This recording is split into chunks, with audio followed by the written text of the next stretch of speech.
सीतामढ़ी सुन रहे हैं तेलवानी से मां दुर्गा म्यूजिक की प्रस्तुति।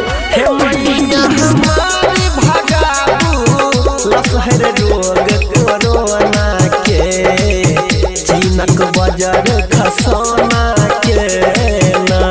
हे मैया हमारी भगाबू लसहर रोग कोरोना के चीनक बाजार खसोना के ना। हे मैया हमारी भगाबू लसहर रोग कोरोना के चीनक बाजार खसोना के ना। विकास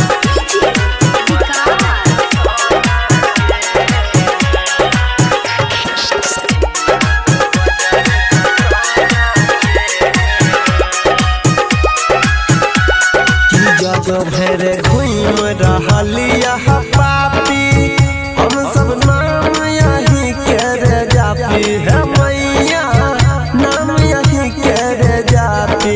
जग भर घूम रहलिया पापी हम सब नाम यही कर जापी। जल्दी हवन कुंड में झोंकू मुँह जरौना के चीनक बाजार खसोना के ना। हे मैया हमारे भगाबू लसहर रोग कोरोना के चीनक बाजार खसोना के ना। हे मैया हमारे भगाबू लसहर रोग कोरोना के चीनक बाजार खसोना के ना। विकास तेलवानी से मां दुर्गा म्यूजिक की प्रस्तुति।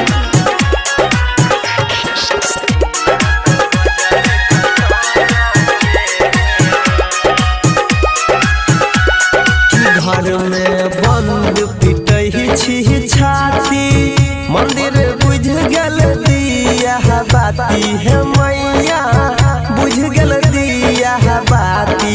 घर में बंद पिटही छी छाती मंदिर बुझ गेल दिया बाती। केहन ग्रहण लगौलक देखू नजर गरौना के चीनक बाजार खसोना के ना।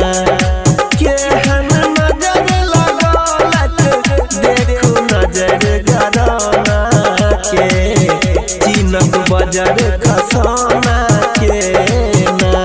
हे मैया हमारी भगाबू लसहर रोग कोरोना के चीनक बाजार खसोना के